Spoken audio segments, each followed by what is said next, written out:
अस्सलाम वालेकुम, मेरा नाम डॉक्टर आयशा है और आपके सामने हाजिर है एक न्यू डिस्कशन के साथ। आज की जो हमारी डिस्कशन है वो रिलेटेड टू है बांझपन, यानी कि बांझपन जो कि मर्दाना भी हो सकती है और ख्वातीन की बांझपन के बारे में भी हम डिस्कस करेंगे कि दोनों तरह की बांझपन में कौन कौन से टेस्ट जरूरी हैं, कौन कौन से टेस्ट कराने चाहिए। उससे पहले हमारे चैनल को लाइक, सब्सक्राइब और शेयर करना ना भूलें। अपॉइंटमेंट के लिए नंबर स्क्रीन पे चल रहा है। सबसे पहले आ जाता है मेल इनफर्टिलिटी, यानी कि मर्दाना बांझपन के लिए कौन से टेस्ट कराए जाते हैं।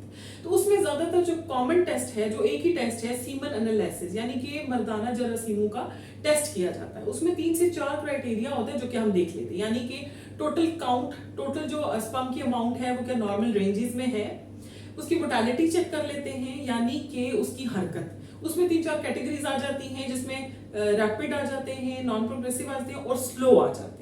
वो भी रिपोर्ट के अकॉर्डिंग कैटेगराइज होते हैं, उसके अकॉर्डिंग ट्रीटमेंट होता है उसका। और थर्ड जो चीज है उसमें आ जाता है कि फॉर्म, यानी कि उनकी जो साख्त है, बनावट है, वो नॉर्मल कितनी है, एबनॉर्मल कितनी है। तो मेल के अगर एक ही टेस्ट करा लें तो उसमें हमें ना उसकी इनफर्टिलिटी का अंदाजा हो जाता है किस लेवल की है और किस तरह की जो कमी इसमें होगी उसको क्या क्या ट्रीट किया जाता है, क्योंकि वजूहात को देख के ही उसका ट्रीटमेंट किया जाता है। फिर आ जाती है ख्वातीन का बांझपन, यानी कि फीमेल इनफर्टिलिटी। उसके लिए हमें सबसे पहले देखना होता है कि जो फीमेल है उसकी शादी को कितना अरसा हो गया। अगर उनको 1 साल से कम है, 6 महीने, 4 महीने हुए तो इट्स टू अर्ली। आपने 1 साल आपस में इकट्ठे रहना है, रेगुलर इंटरकोर्स करना है, और अगर फिर आपका कंसीव नहीं होता तो उसको हम इनफर्टिलिटी डिक्लेयर करेंगे। तो उसमें हमने आपके सबसे पहले मेंसेस चेक करने होते हैं कि मेंसेस रेगुलर हैं या नहीं, क्योंकि मेंसेस इरेगुलर और रेगुलर का क्राइटेरिया थोड़ा सा डिफरेंट है।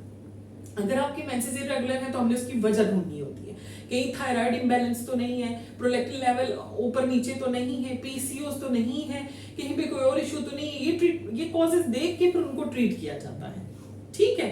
उसके बाद फिर आपकी इनफर्टिलिटी के लिए किया जाता है ट्रीटमेंट। फिर क्या होता है नेक्स्ट आस्ते, अगर आपकी मेंसेस रेगुलर है, ठीक है, आपका एग बन रहा है टाइम पे, मोस्टली हम पीरियड के 12 डे या 13 डे पे फीमेल्स को बुलाते हैं स्कैन के लिए, फॉलिकुलर ट्रैकिंग के लिए कि आपके एग मेच्योर साइज के हो रहे हैं कि नहीं। अगर वो हो रहे हैं, आपको पीसीओएस नहीं है, आपकी जितनी हार्मोनल प्रोफाइल है, जिसमें आ जाता है फीमेल जो हार्मोनल प्रोफाइल है उसमें आ जाता है एएमएच, एंटी मुलेरियन हार्मोन आ जाता है, ल्यूटिनाइजिंग हार्मोन यानी एलएच आ जाता है, फॉलिकल स्टिमुलेटिंग हार्मोन यानी कि एफएसएच, और सीरम थायराइड लेवल और सीरम प्रोलैक्टिन लेवल आ जाते हैं, जिनको बैलेंस करके ही पेशेंट की इनफर्टिलिटी ट्रीट की जाती है।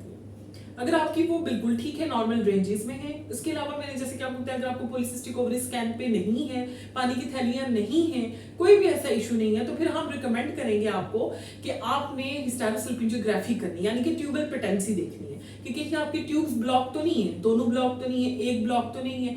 तो वो फिर आपको मैंने पूरी डिटेल HSG पे बनाई हुई है कि कैसे होता है। एक डाई डालते हैं, विजाइना सर्विक्स से होता हुआ, यूट्रस से, ट्यूबों से होता हुआ ये ओवरीज तक जाता है, जिसमें एक्सरे किया जाता है और देखा जाता है कि इसका रास्ता क्लियर है कि नहीं।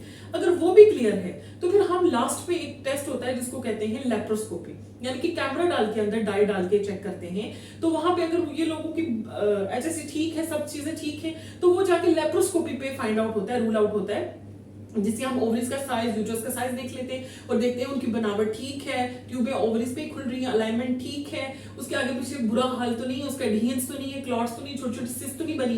तो जिनकी ये सारी चीजें ठीक होती है वो लेप्रोस्कोपी पे जाते हैं, तो उधर पता चलता है जब डाई डाल के कि इनकी ट्यूबें तो बहुत बुरा हाल है, बेशक डाई निकल रहा है लेकिन ट्यूबों के अंदर से हालत ठीक नहीं है।